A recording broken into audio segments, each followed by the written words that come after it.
ஆமென். உங்களுடைய குடும்பத்தில் யாரோ ஒருத்தர் அப்படிப்பட்ட சூழ்நிலையில இருக்கலாம். பாஸ்டர், என்னுடைய பையன் அப்படிதான் இருக்கிறான், படிச்சு முடிச்சு இத்தனை நாள் ஆகுது, ஆனா வீட்டிலேயே கிடக்குறான் பாஸ்டர், தெருவிலேயே சுத்திட்டு இருக்கிறான் பாஸ்டர், எங்கேயுமே போறதில்ல, எந்த ஒரு பொறுப்புணர்ச்சியும் இல்லை, எந்த ஒரு வேலையும் இல்லை.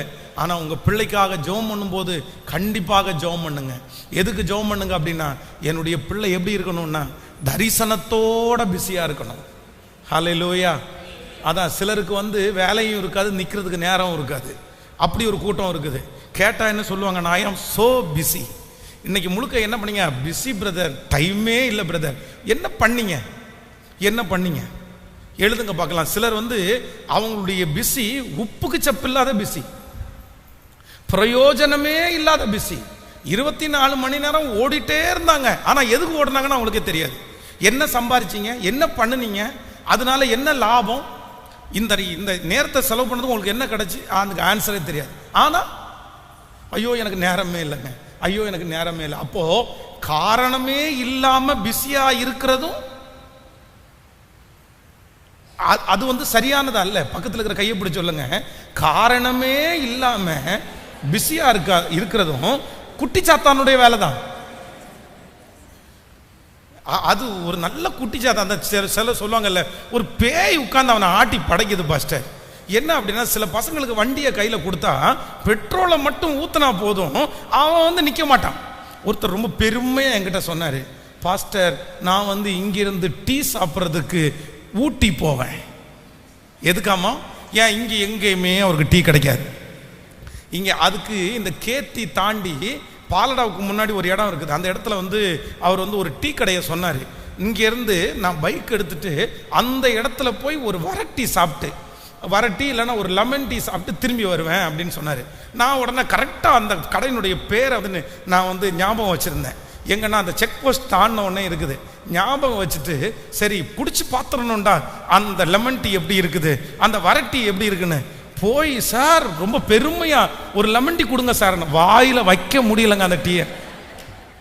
நான் அப்போ சபிச்சது எப்படின்னா, இவரை தான். ஏடா வாயிலே வைக்க முடியாத ஒரு டீக்கு அங்கே இருந்து இங்கே பெட்ரோல் ஊற்றிட்டு இங்கே நான் ஒரு லெமன் டீ சாப்பிட்டேன்னு உனக்கு பெருமை வேற.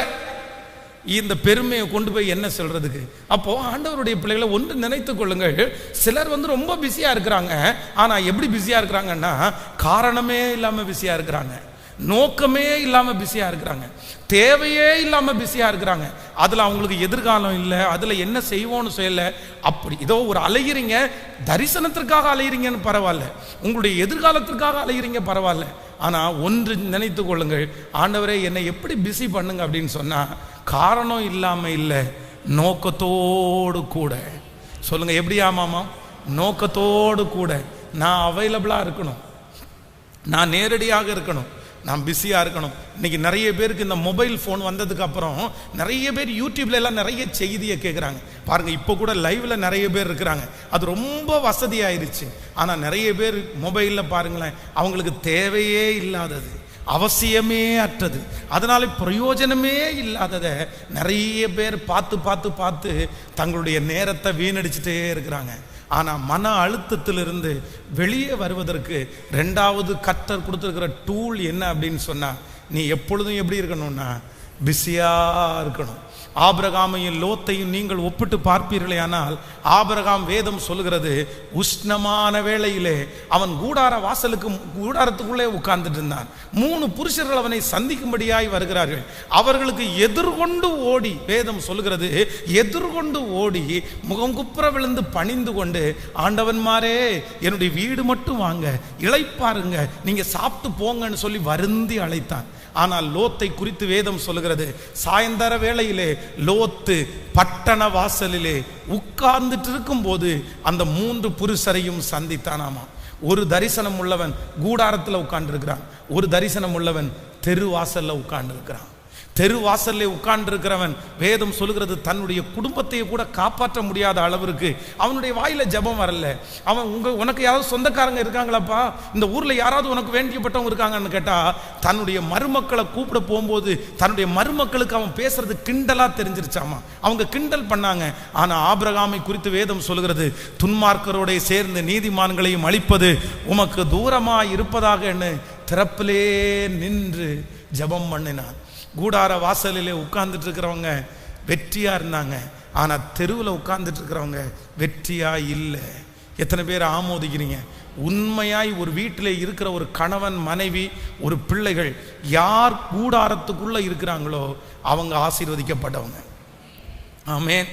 வேலை முடிஞ்சா எங்க இருக்கணும்? சத்தமா சொல்லுங்க, கேட்கல. வீட்டில் இருக்கணும். எங்க இருக்கக்கூடாது? தெருவில் இருக்கக்கூடாது. எங்க இருக்கக்கூடாதுன்னா அடுத்த வீட்டில் இருக்கக்கூடாது. அடுத்த வீட்டில் இருக்கிறவங்க தங்க வீட்டை காப்பாற்ற முடியாது, தெருவில் இருக்கிறவங்க தங்க வீட்டை காப்பாற்ற முடியாது. ஆனால் தன்னுடைய கூடாரத்தில் இருக்கிறவர்கள் கண்டிப்பாக தன்னுடைய குடும்பத்தை காப்பாற்ற முடியும்.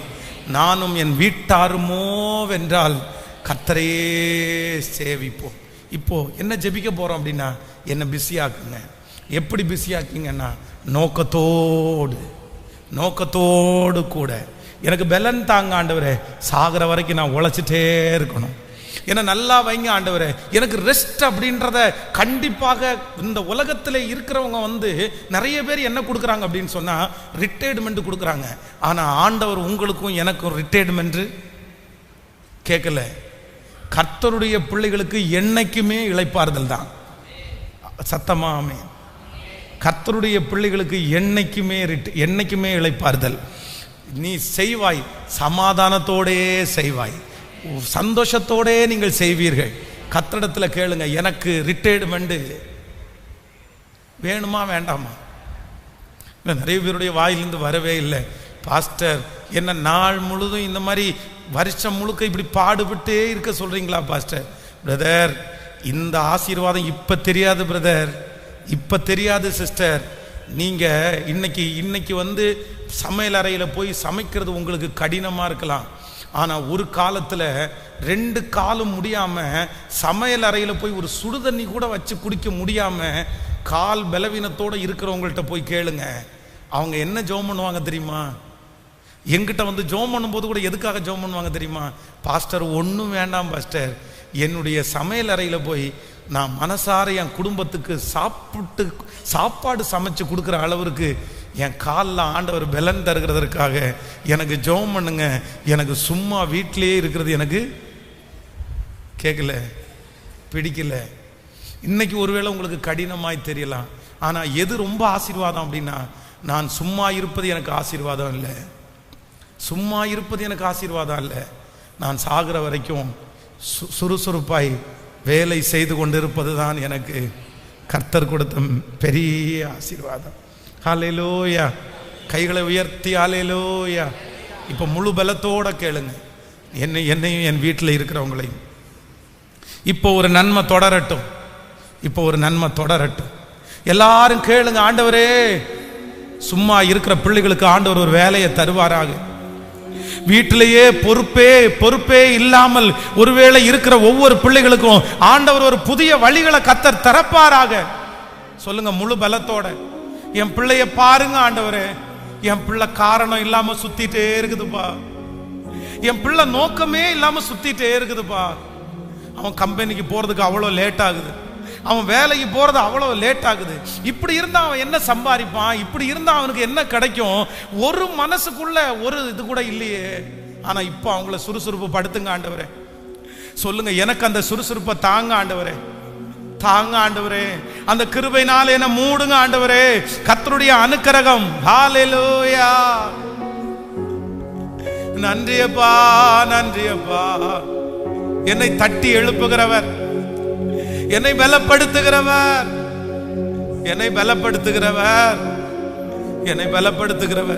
நீ போக வேண்டிய தூரம் வெகு தூரம் என்று என்னை தட்டி கொடுக்கிற உம்முடைய தேவனுடைய மகிமை இப்பொழுது இல்ல, உன்னுடைய ஓட்டம் முடியல அப்படின்னு எங்களை தட்டி கொடுக்கிற கர்த்தர் இப்பொழுது எங்களை பிஸி ஆக்குறதற்கு, நீங்க கடந்து வருகிறதற்காக நன்றி அப்பா. நன்றியப்பா, நன்றியப்பா, நன்றியப்பா, நன்றியப்பா. நன்றி ஆண்டவரே, நன்றி ஆண்டவரே, நன்றி ஆண்டவரே.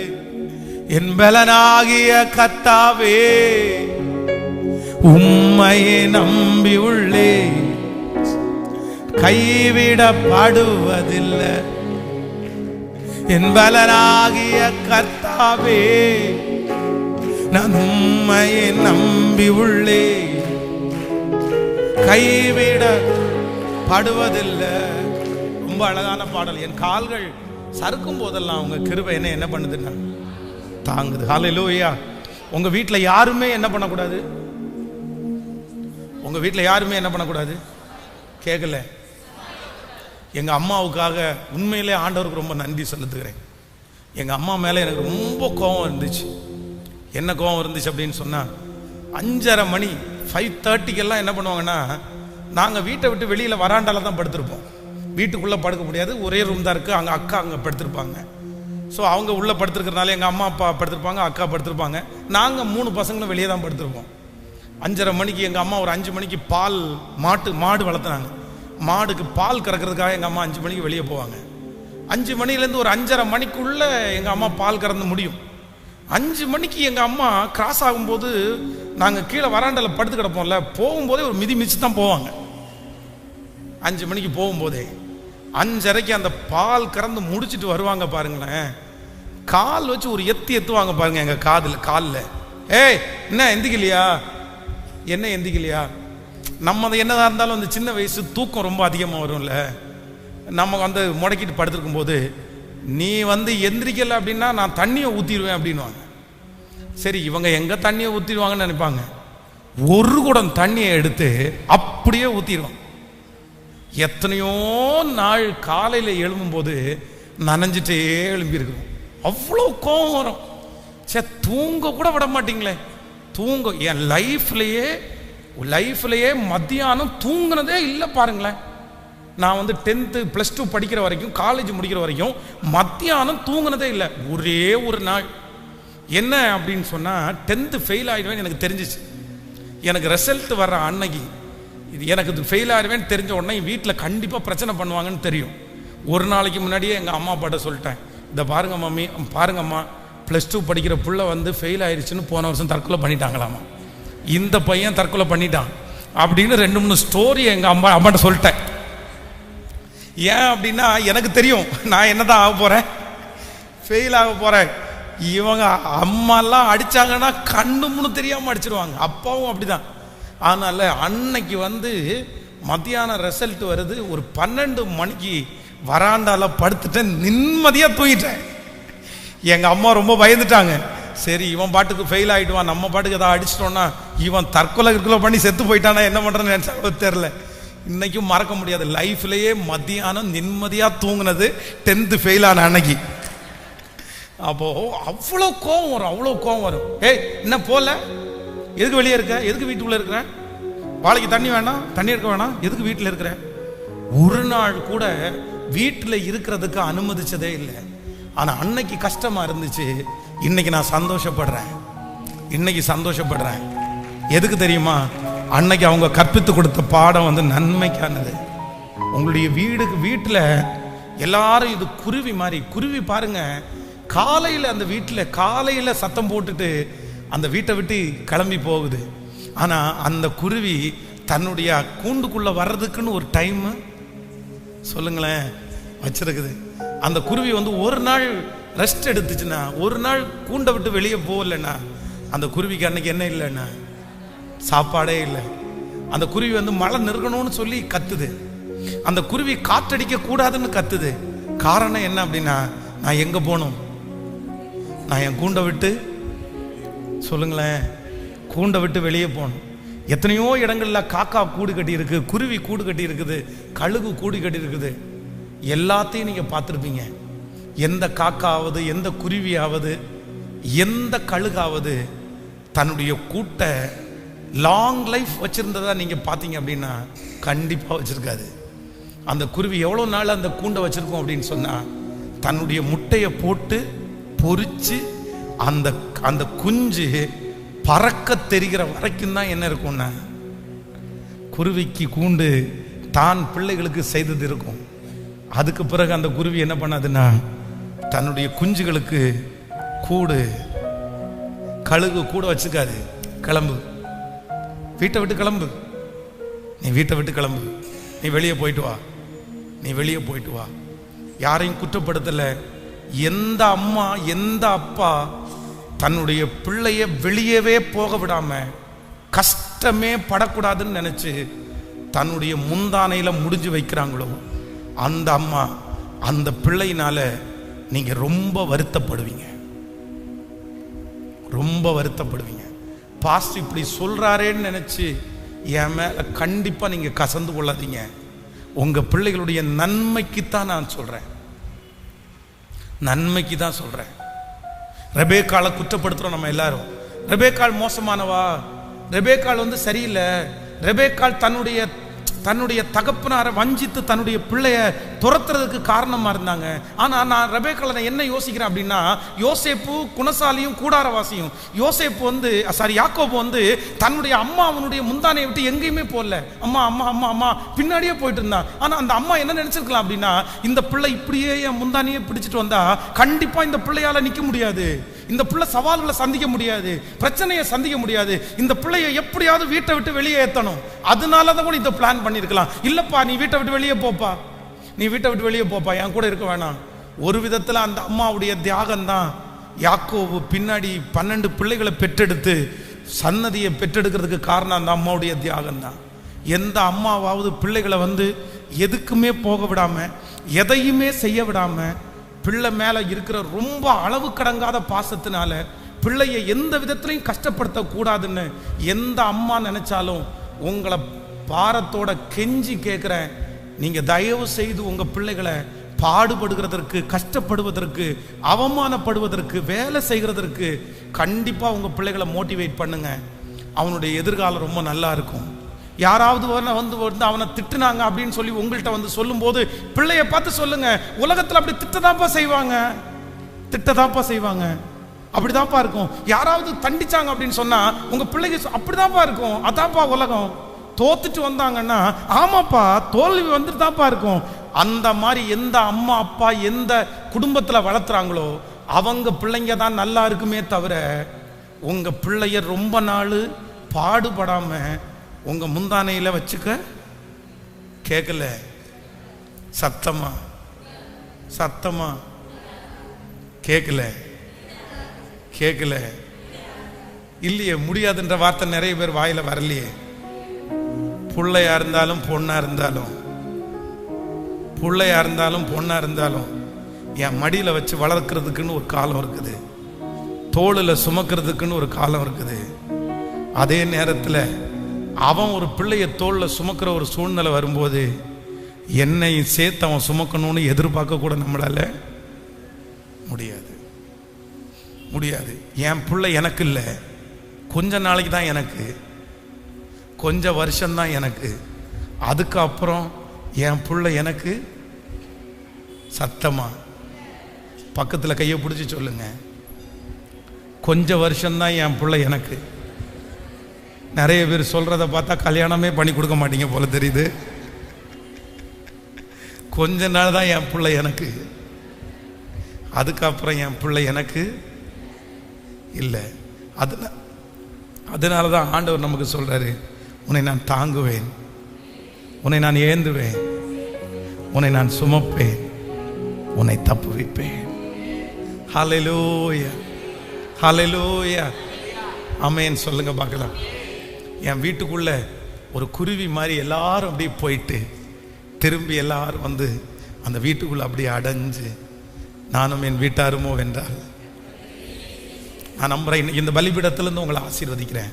உங்க பிள்ளை காலையில் அவசர அவசரமா வண்டியை தொடச்சு, காரை தொடச்சு, மம்மி நான் போயிட்டு வரேன், எம்மா நான் போயிட்டு வரேன் அப்படின்னு சொல்லுகிற ஒரு நாள் வரும். முடியும் போது எல்லாரும் அப்படியே வீட்டுக்குள்ள சாப்பாடை ஒன்னா சாப்பிட்டு குடும்ப ஜபம் ஒன்னா பண்ணி அப்படியே தூங்குற ஒரு நாளை கர்த்தர் சீக்கிரமாய் தருவாரா. உன் அலங்கத்திற்குள்ளே சமாதானம், உன் அரண்மனைக்குள்ளே சுகத்தை ஆண்டவர் நிச்சயமாய் தருவாராக. ஹalleluya.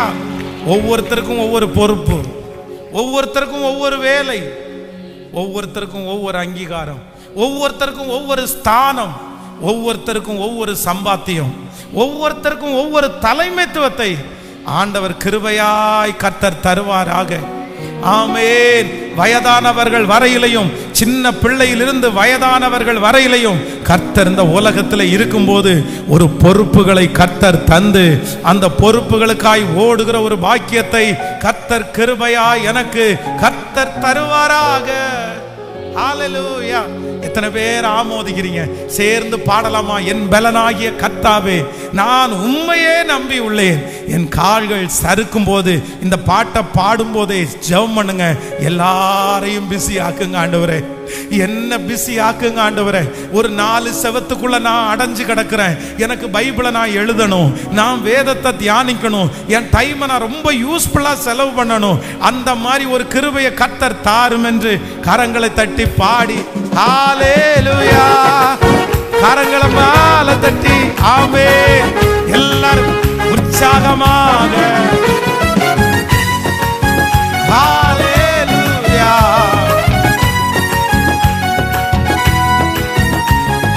நன்றி என் பலனாகிய கர்த்தாவே, உம்மை நம்பி உள்ளேன். கைவிடப்படுவதில்லை. என் பலனாகிய கர்த்தாவே, நான் உம்மை நம்பி உள்ளேன். கைவிடப்படுவதில்லை. பாடும் கால்கள் சறுக்கும் போதெல்லாம் தாங்குதையாவும் கிருபை. கால்கள் சறுக்கும் போதெல்லாம் தாங்குதையாவும் கிருபை. நான் அழுது புலம்பும் நேரமல்லா, நான் அழுது புலம்பும் நேரமல்லா, அணைக்குதையா கிருபை, என்னை அணைக்குதையா. கைகளை மேல என் பலனாகிய கர்த்தாவே, நான் உம்மை நம்பி உள்ளேன். கைவிடப்படுவதில்லை. பாடுவோம். பலனாகிய கர்த்தாவே, நான் உம்மை நம்பி உள்ளேன். கைவிடப்படுவதில்லை. பாடுவோம். மரண இருளில் நடந்தாலும் பொல்லாப்பிற்கு பயப்படேன் நான். மரண இருளில் நடந்தாலும் பொல்லாப்பிற்கு பயப்படேன் நான். உங்க கோலும் தடியும் தேற்றுதையா, உங்க கோலும் தடியும் தேற்றுதையா. அனுதினம் வெற்றி பாதை, அனுதினம் வெற்றி காட்டுதையா. என் பலனாகிய கர்த்தாவே, நான் உம்மை நம்பி உள்ளேன். கைவிடப்படுவது விசுவாசத்தோடு. எஸ் பிரேஸ். இந்த பாட்டை பாடும் போதே அந்த மகிமை.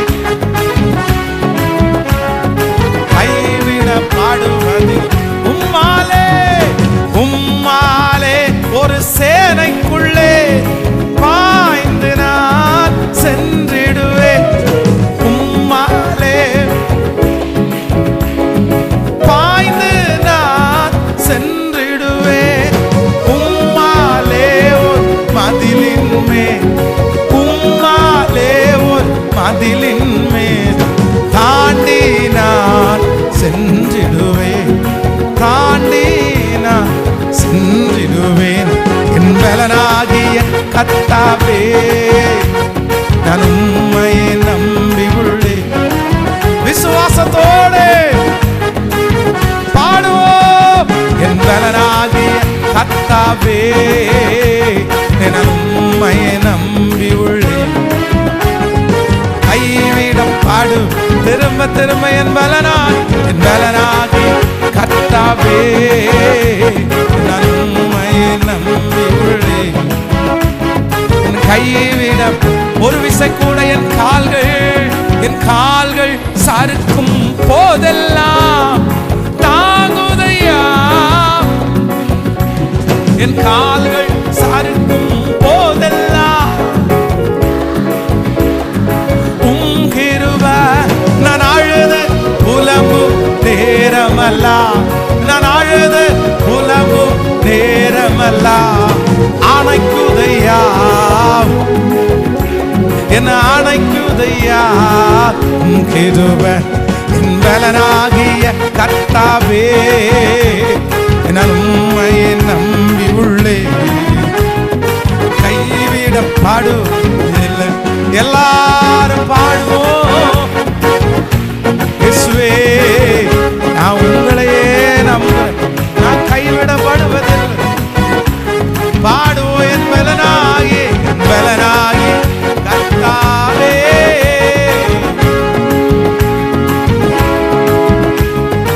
கைவிட படுவதில்லை.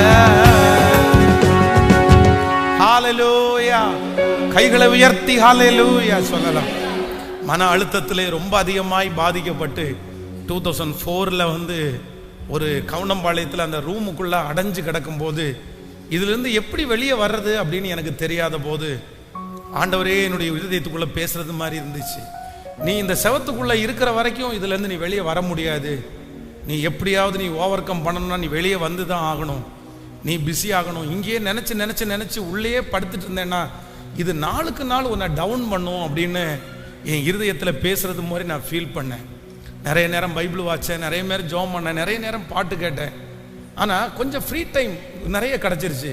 அப்போ என்ன பண்ணினேன் அப்படின்னு சொன்னால், நிறைய வீட்டில் இருக்கிற கேலண்டர், ஃபஸ்ட்டெல்லாம் கேலண்டரில் பெரிய பெரிய வசனம் போடுவாங்க பாருங்கள், அந்த கேலண்டரை வாங்கி நிறைய வீட்டில் அடுக்கி ஒரு பிளேடை வாங்கி எல்லா கேலண்டரையும் அந்த வசனத்தை தனியாக கட் பண்ணி அதை ஒரு தர்மக்கோல்ல ஒட்டி அதில் இன்னும் டிசைன் பண்ணி இந்த மாதிரியே தூங்குற நேரத்தை தவிர இரவு நைட்டு ஒரு 10 to காலையில் 5 அதை தவிர வேற எந்த நேரம் சும்மா இருக்கக்கூடாதுன்ற அளவிற்கு என்னையே நான் ரொம்ப பிஸி ஆக்கிட்டேன்.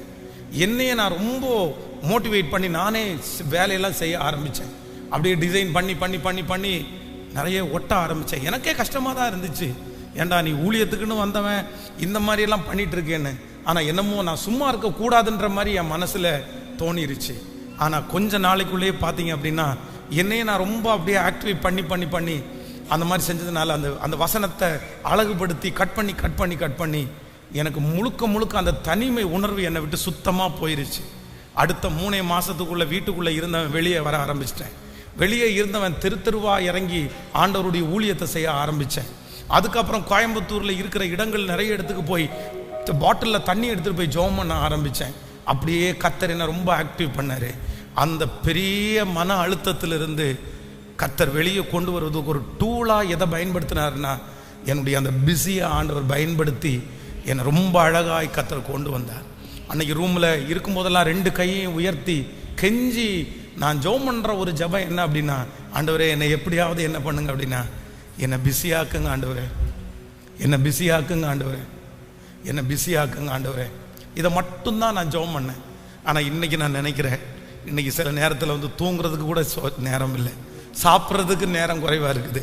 ஆனால் அந்த ஜெபம் இன்னைக்கு நடந்ததற்காக ஆண்டவர் நன்றி செலுத்துகிறேன்.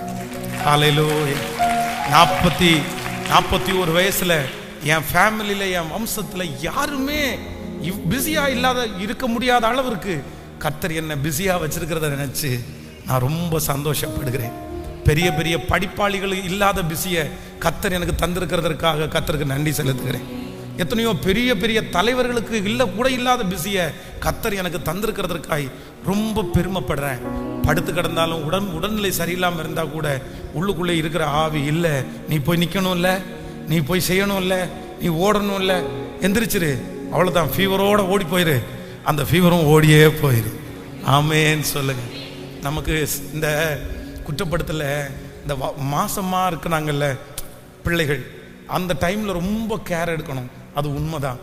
ஆனால் சில கணவன்மார் மட்டும் என்ன பண்ணுவாங்கன்னா, ரொம்ப என்ன பண்ணிடுவாங்க, கேட்கல, தன்னுடைய மனைவி மாசமாயிட்டாங்கன்னா சில கணவன் மட்டும் என்ன பண்ணுவாங்கன்னா ரொம்ப தாங்கிடுவாங்க. பார்த்து உட்கார என்ன வேணும், அது அது அது ரொம்ப சந்தோஷம். உங்களுக்கு அப்படிப்பட்ட கணவன் அமைஞ்சதுக்கு நான் ஆண்டவருக்கு கர்த்தர் உங்களுக்கு கொடுத்த அது வேண்டான்னு சொல்லலை. ஏன்னா இன்னொரு உயிரை வயிற்றுல சுமக்கும் போது தாங்கணும். ஆனால் உண்மையிலேயே ரொம்ப தாங்குற பிள்ளைங்க நிறைய பேர் நார்மல் டெலிவரி இல்லை. ரொம்ப உட்காராத அப்படின்னு சொல்கிற கணவன் நிறைய பேருடைய மனைவி வந்து ரொம்ப நல்ல பிள்ளைய அப்படின்னா அந்த சுகப்பிரசவம்லாம் நிறைய இல்லாமல் தான் இருந்துச்சு. ஆனால் அந்த நேரத்துலையும் கஷ்டப்பட்டு கீழே உட்கார்ந்து எந்திரிச்சு தான் வேலையை செய்கிற நிறைய பிள்ளைங்க சுகமாகவும் பெற்றெடுத்துருக்குறாங்க. நான் வேண்டான்னு சொல்லலை, தாங்க வேண்டான்னு சொல்லலை. எப்பவுமே ரொம்ப ஓவராக நம்மளை தாங்கினாங்கன்னா நமக்கும் இன்னும் கொஞ்சம் சொகுசு கேட்கல. ஏன்னா ரொம்ப தாங்கிட்டீங்க போதுன்ற மனப்பான்மை நமக்கு நிறைய பேருக்கு கேட்கல. ஐயோ என் கணவனார் இன்னைக்கு நான் சமைக்கவே இல்லை, எனக்கு பிரியாணி ஆர்டர் பண்ணி சாப்பாடு கொடுத்துட்டாரு, இனி ஒரு மாசத்துக்கு எனக்கு வேண்டவே வேண்டாம் அப்படின்னு நினைக்க மாட்டாங்க. நாளைக்கும் பிரியாணி ஆர்டர் பண்ணா பரவாயில்லன்னு தான் நினைப்போம். நீங்க நிறைய பேர் சிரிக்கிறத பார்த்தா ரொம்ப சொகுசு நமக்கு ரொம்ப எதிர்பார்த்தா நம்ம உடம்பு எதுக்கும் சொல்லுங்க வளையாது, அடாப்ட் ஆகாது. அதனால் ஆண்டவருடைய பிள்ளைகளை ஒன்று நினைத்து கொள்ளுங்கள். இன்றைக்கு ஒரே ஒரு தீர்மானத்தை மட்டும் எடுங்க. நீங்கள் மன அளவில் ரொம்ப ஸ்ட்ரென்த்தனாக இருக்கணும்னா ஒருவேளை உங்களை கண்ணு கட்டி காட்டில் விட்டது மாதிரி இருக்கலாம். நான் என்ன பாஸ்டர் பண்ணுறது, நான் 4 செவத்துக்குள்ளே தான் உட்காரக்கூடிய ஒரு சூழ்நிலை இருக்கிறேன், நான் வெளியே எப்படி போவேன், எனக்கு பலவீனம், எத்தனையோ நிறைய காரணங்கள் உங்களை சொல்லலாம். ஆனால் நான் சொல்கிறேன், ஆண்டவர் ஒரு வழியை திறப்பார். கர்த்தரால் உங்களை பிஸி பண்ண முடியும், ஆண்டவரால் உங்களை ஆக்டிவ் பண்ண முடியும். ஆண்டவர் உங்களுக்குள்ள ஒரு அக்னியை வச்சுட்டார் அப்படின்னா நீங்கள் பாட்டுக்கு பைபிள் எழுத ஆரம்பிப்பீங்க, நீங்கள் பாட்டுக்கு ஜெப குறிப்பை வச்சு ஜெபம் பண்ண ஆரம்பிப்பீங்க, நீங்கள் பாட்டுக்கு அழிந்து போகிற ஆத்துமாக்களுக்காக திறப்பில் நிற்பீங்க. நான் நம்புறேன். நீங்கள் ஒன்று கேளுங்க, என்ன பிஸி ஆக்குங்கன்னு மட்டும் கேளுங்க. மற்றபடி உங்களை எப்படி ஆக்டிவ் பண்ணணும்னு கர்த்தருக்கு தெரியும். கர்த்தருக்கு தெரியும், உங்களை படைச்ச ஆண்டவருக்கு தெரியும், உங்களை ஜீவனோட வச்சிருக்கிற ஆண்டவருக்கு தெரியும். ஆண்டவர் சொல்லுகிறார், அறுப்பு மிகுதி, வேலை ஆட்களோ கொஞ்சம். ஆண்டவருக்கு நிறைய பேர் தேவை. நீங்க எல்லாரும் இன்னைக்கு இந்த ஃபாஸ்டிங் பிரேயர்ல உங்க எல்லாருக்காகவும் தனியாக நான் ஜெபிக்க போகிறேன். அப்படின்னா எல்லாருக்காகவும் ஜெபிக்க போறேன், உங்களை ஜெப குறிப்புகளுக்காக ஜெபிக்க போறேன். அடுத்த வாரத்திலிருந்து முடிந்த அளவில் சாட்சிகள் இருக்குமானால் அதை எழுதி கொண்டு வாங்க. ஃப்ரைடே சாட்சிகளை நம்ம சொல்லுவோம். ஏதாவது ஸ்பெஷலாக ஜெப குறிப்பு இருந்தால் கூட அதை எழுதி கொடுங்க, அதற்காக நம்ம ஜெபம் பண்ணுவோம். ஆனால் இன்னைக்கு நம்ம எல்லாரும் ஜெபம் பண்ண போகிறோம். என்னையும் என் வீட்டில் இருக்கிற எல்லாரையும் எப்படி பண்ணுங்கன்னா சத்தமாக சொல்லுங்க, சத்தமாக எல்லாரும் சொல்லுங்க. என் கணவனார் என்னோடு கூட இருக்க வேண்டாம், என்ன பண்ணட்டும், நான் வெளியே இறங்கி போகட்டும், செய்யட்டும். என் மனைவி வீட்டுக்குள்ளேயே உட்கார வேண்டாம், ஏதாவது செய்யட்டும். என்னுடைய பிள்ளைகள் அப்படியே ரொம்ப ஆக்டிவா, என்ன கவனிக்கலையே, எனக்கு ஃபோன் பண்ணலையே, அதை கூட பெருசா எடுத்துக்க வேண்டாம். நீ ரொம்ப ஆக்டிவா இருக்கிறியாப்பா, நீ சந்தோஷமா இருக்கிறியாப்பா, நீ பிஸியா இருக்கிறியாப்பா, அதுவே எனக்கு சத்தமா கேட்கல. அம்மாங்கெல்லாம் கையை வீத்தி சொல்லுங்க, நீ ஆக்டிவா, நீ பிஸியா இருந்தா போதும்பா, நீ நல்ல பிஸியா இருந்தா போதும்பா. உங்க பிள்ளைங்க பிஸியா இருக்காங்கன்னு ஒரு வார்த்தையை சொன்னா உங்களுக்கு துக்கம் வரக்கூடாது. ஹலோ அம்மா, உங்களுக்கு என்ன வரக்கூடாது, துக்கம் வரக்கூடாது. என்ன வந்து ஒரு வாட்டி 8 பாத்தியாப்பா, நீ பொறுமையா ஒரு மாசத்துல வாப்பா. அம்மா எங்க போயிடுவேன், அம்மா இங்கே தான்ப்பா இருப்பேன், அம்மா எங்கேயும் போக மாட்டேன். நீ ஒரு மாசம் நல்ல வேலை செஞ்சுட்டு நீ ஒரு 2 நாள் லீவுக்கு ஒரு அப்படி சொல்றவங்க தான் பிள்ளைங்க பிஸியா இருக்கிறத விரும்புகிற தாய் தான் ஆண்டவருக்கு பிரியமான தாய். ஹல்லேலூயா. எல்லாரும் எழும்பி நிற்கலாமா? எல்லாரும் எழும்பி நின்று தேங்க்யூ ஜீசஸ். வேலை இல்லாத பிள்ளைகளுக்கு ஆண்டவர் வேலையை தரட்டும். நீங்க சும்மா வீட்டில் உட்காரக்கூடாது, நீங்க சும்மா வீட்டில் உட்காரக்கூடாது. ஹல்லேலூயா. நீங்க எழும்பியே ஆகணும், நீங்க ஏதாவது செய்தே ஆகணும். ஒவ்வொரு சிஸ்டர்ஸும் ஒரு தீர்மானம் எடுங்க. ஆண்டவரே என்ன பிஸி படுத்துங்க, ஆண்டவரே என்ன பிஸி ஆக்குங்க, ஆண்டவரே என்னுடைய கணவனாருக்கு நான் பெரிய ஒத்தாசையா இருக்கணும். நீதிமொழிகளை வாசித்து பார்த்தீங்க அப்படின்னு சொன்னா, புத்தியுள்ள ஸ்திரீ தன் வீட்டை கட்டுகிறாள், புத்தி இல்லாதவளோ தன் கையினால் நீ அதை வாசிக்கும்போது ரொம்ப ஆச்சரியமா இருக்கும். புத்தி உள்ள ஸ்திரீ வீட்டில் உட்கார்ந்து வேலை செய்கிறாங்களாமா, சம்பாதிக்கிறாங்களாமா. புத்தியுள்ள ஸ்திரியை குறித்து வேதம் சொல்லுது, அவள் வியாபார கப்பலை போல் இருக்கிறாளாமா. யாரு? சிஸ்டர்ஸ் எல்லாம் கையை ஒருத்தருக்கு ஒருத்தர் பிடிச்சி சொல்லுங்க. இங்கே உங்களை சிலரை நினைச்சு பார்த்தா நீங்க வியாபார கப்பல் இல்லை, என்ன கப்பலா இருக்கீங்க தெரியுமா? செலவு செய்கிற கப்பல். இல்ல இல்ல அப்படி சொல்றேன். நீங்க எப்படி இருக்கணுமா? பைபிள் என்ன சொல்லுது? நீதிமொழிகள் 31ஆம் அதிகாரத்தினுடைய 14வது வசனத்தை வாசிக்கும் போது, அவள் வியாபார கப்பலை போல் இருக்கிறார், தூரத்திலிருந்து தன் ஆகாரத்தை கொண்டு வருகிறாள். அடுத்த வசனம் ரொம்ப அழகான வசனம். இருட்டோடே எழுந்து, எல்லாரும் சொல்லுங்க, சத்தமா சொல்லுங்க, இருட்டோடே எழுந்து தன் வீட்டுக்கு ஆகாரம் கொடுத்து தன் வேலைக்காரிகளுக்கு படி அளக்கிறாள். எவ்வளவு பெரிய விஷயம் இல்ல? இப்போ உங்களை பார்த்து கேட்கிறேன், சிஸ்டர்ஸ் எல்லாம், இன்னைக்கு சூரியன் உதிக்கிறதுக்கு முன்னாடி நான் எந்திரிச்சேன்னு சொல்றேன், கை தூங்க பார்க்கலாம். நான் அவனை கண்ணை மூடிக்கட்டுமா? கத்தர் பார்க்குறாரு. 5 o'clock நான் எந்திரிச்சிட்டேன் பாஸ்டர்ன்னு சொல்றாங்க. சிஸ்டர்ஸ் மட்டும் கை தூங்க பார்க்கலாம். சரி, உண்மையிலே உங்களுக்கு ஒரு ஸ்தோத்திரம். ஆன்லைனில் இருக்கிறவங்களுக்கு ஸ்தோத்திரம். ரொம்ப ஆண்டவர் உங்களை ஆசீர்வதிப்பார். கண்டிப்பாக நீங்கள் லேட்டாக தான் தூங்கியிருப்பீங்க. ஆனால் பைபிள் சொல்லுது அவள் எப்படி எழுந்தாலும் இருட்டோடே. இருட்டோடேன்றதுக்கு என்ன அர்த்தம்? ஒரு வீட்டில் இருக்கிற ஒரு சிஸ்டர் வந்து எப்போ எழும்பணுமாமா? எப்போ எழும்பணுமாமா?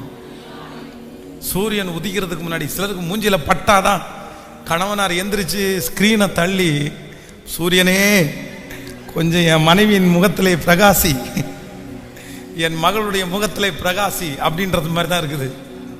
இல்லை, இருட்டோடே எந்திரிக்கணும், இருட்டோடே எந்திரிக்கணும். ரொம்ப அழகா இருக்குது. அவள் எழும்பி தன் வேலைக்காரிகளுக்கு, எவ்வளோ பெரிய விஷயம் இல்லை? வீட்டில் வேலைக்காரிகள் உதவி செய்கிறதுக்கு பெண்மணிகளை வச்சிருக்காங்க பாருங்க. அவங்க நிறைய பேர் எப்போ தான் எழும்புவாங்கன்னா, ஃபர்ஸ்ட் அவங்க வீட்டில் வந்து வேலை செய்கிறவங்க வேலை செஞ்சு முடிச்சதுக்கு அப்புறம் தான் இவங்க போய் நிற்பாங்க. ஆனால் புத்தி உள்ள ஸ்திரீ வேலைக்காரிகளுக்கு படி அளக்கிறாங்க. இந்த பரிசுத்த வேதம் எவ்வளோ பெரிய. இன்னொன்று பாருங்க, 36:16 ஒரு வயலை விசாரித்து அதை வாங்குகிறாள். தன் கைகளினால் சம்பாத்தியத்தினால் திராட்சை தோட்டத்தை நடுகிறாள். இது இந்தியாவுக்கெல்லாம் ஒத்து வராது பாஸ்டர். எங்க கணவனாரெல்லாம் விட மாட்டாரு. நான் சொல்றேன், ஜோம் பண்ணுங்க. நீங்க அந்த தைரியமான அதை கையில எடுக்க ஆரம்பிச்சிங்கன்னா எப்படி உங்களை விட்டு வைப்பாங்க? விட்டு வைக்க மாட்டாங்க. ஸோ இந்த அளவுக்கு ஒரு வியாபார கப்பலை வாங்கி, ஒரு திராட்சை தோட்டத்தை வாங்கி, ஒரு 5 ஏக்கர் நிலத்தை வாங்கணும்னு அவசியம் கிடையாது. நம்ம வீட்டில் இருக்கிற கணவனாரை தட்டி கொடுத்து வீட்டில் பலப்பட்டு அந்த வேலையை செஞ்சாலே கேட்கல. வீட்டில் எங்கெங்க ஜன்னலுக்கு இடுக்கல அழுக்கு இருக்குன்னு கொஞ்சம் எட்டி பாருங்க. எங்கேயும் வேணாம், கட்டிலுக்கு அடியில் குமிஞ்சு பாருங்க. கட்டிலுக்கு அடியில் குமிஞ்சு பாருங்க. கட்டிலுக்கு அடியில் அழுக்கு இருக்கிறது தப்பு இல்லை. உங்க துணி எத்தனை சுருட்டி கிடக்குதுன்னு பாருங்க. போய் நின்று கழட்டி ரவுண்டு கட்டி அப்படியே ஒரு பந்து அடிச்சு உள்ள தள்ளிடுறது இல்லை. இல்லை, ஆண்டவரே எனக்கு ஒரு கிருபையை தாரும். நான் எப்படி இருக்கணும்? ஒரு புத்தி உள்ள சிஸ்டர்ஸ் எல்லாரும் சொல்லுங்க, ஒரு புத்தி உள்ள, ஒரு புத்தி உள்ள. நான் சொல்றேன், நீங்க ரொம்ப ஆக்டிவா இருங்க, கர்த்தர் உங்களை பலப்படுத்துவார். உங்க உடம்பு சுகமா இருக்கும். நீங்கள் வேலை செய்துட்டு இருக்கிற வரைக்கும் உங்க உடம்புல எந்த பழுதும் இல்லாம கர்த்தர் பாதுகாக்க, உடலிலே பலவீனமா இருக்கிற ஒவ்வொருவருக்கும் கர்த்தர் பலத்தால் இடைக்கட்ட போகிறார். கைகளை உயர்த்தி எல்லாரும் கேளுங்க, ஆண்டவரே என்ன பிஸி ஆக்குங்க ஆண்டவரேன்னு கேளுங்க. சொல்லுங்க, ஒவ்வொருத்தரும் கேளுங்க. ஆன்லைன்ல இருக்கிற ஆண்டவருடைய பிள்ளைகளும் கேளுங்க, ஆண்டவரே என்ன பிஸி ஆக்குங்க ஆண்டவரே. வாலிப தம்பிங்க தங்கச்சிங்க கேளுங்க, ஆண்டவரே நான் சும்மா இருக்கிறது எனக்கு பிடிக்கலப்பா, சும்மா இருக்கிறது எனக்கு பிடிக்கல ஆண்டவரே, என்ன பிஸி ஆக்குங்க ஆண்டவரே, என்ன பிஸி ஆக்குங்க ஆண்டவரே. முழு பலத்தோட சொல்லுங்க, ஆண்டவரே என்ன பிஸி பண்ணுங்கப்பா. ஹalleluya ஹalleluya. நன்றி. நன்றி. என்னை தட்டி எழுப்புகிறவர் நீர்தான் ஆண்டவர்.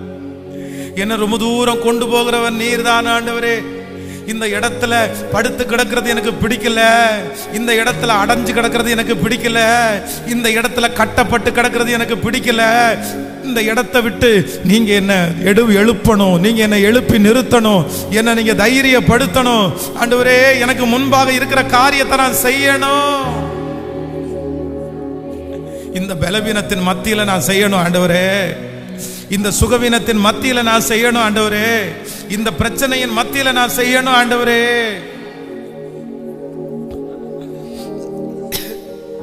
ஹல்லேலூயா, ஹல்லேலூயா. பலப்படுத்துகிற கிறிஸ்துவினால் எல்லாவற்றையும் செய்ய எனக்கு பலன் உண்டு, எனக்கு பலன் உண்டு, எனக்கு பலன் உண்டு. அடைஞ்சு கிடக்கிற ரூத்த கர்த்தர் பயன்படுத்தினீரேப்பா. என்ன பயன்படுத்த மாட்டீங்களா? என்ன பயன்படுத்த மாட்டீங்களா? பாடுவோம் இன்னொரு விசை, நன்றி ஆண்டவரே. என் கால்கள் சறுக்கும் போது உம்முடைய அடிகள் என்னை ஸ்திரப்படுத்தட்டும் ஆண்டவரே. ஆண்டவரே, நான் காரணமே இல்லாம இந்த இடத்துல போய் வேலை பார்க்கறத நான் வெறுக்கிறேன் ஆண்டவரே. நஷ்டத்தோட வேலை பார்க்கறத நான் வெறுக்கிறேன் ஆண்டவரே. நான் பிஸியா இருக்கணும், அதே நேரத்துல காரணத்தோட பிஸியா இருக்கணும் ஆண்டவரே. காரணம் இல்லாம எந்த இடத்துலயும் போய் அடைஞ்சிடக்கூடாது, யாருடைய வீட்டிலையும் போய் அடைஞ்சிடக்கூடாது. நான் நோக்கம் இல்லாம எந்த இடத்துல எதையுமே செய்யக்கூடாதுப்பா. ஹல்லேலூயா, ஹல்லேலூயா. கைகளை தட்டி மீண்டும் ஒரு விசை பாடுவோம், நன்றி. எல்லாரும் சேர்ந்து கால்கள் சறுக்கும் போதெல்லாம் தாங்குதையா என் கால்கள், தாங்குதையா நேரமெல்லாம்.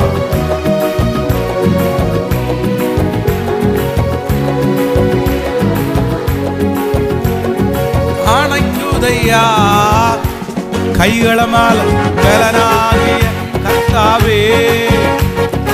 உம்மை நம்பி உள்ளேன், கைவிடப்படுவதில்லை. என் பலனாகிய கர்த்தாவே, உம்மை நம்பி உள்ளேன், கைவிடப்படுவதில்லை. நான் மரண இருளில் நடந்தாலும் பொல்லாப்பிற்கு பயப்படேனா. மரண இருளில் பொல்லாப்பிற்கு பயப்படேனா. உங்க கோலும் தடியும் தேற்றுதையா, உங்க கோலும் தடியும் தேற்றுதையா. அனுதினம் வெற்றி பாதை காட்டுதையா, அனுதினம் வெற்றி பாதை.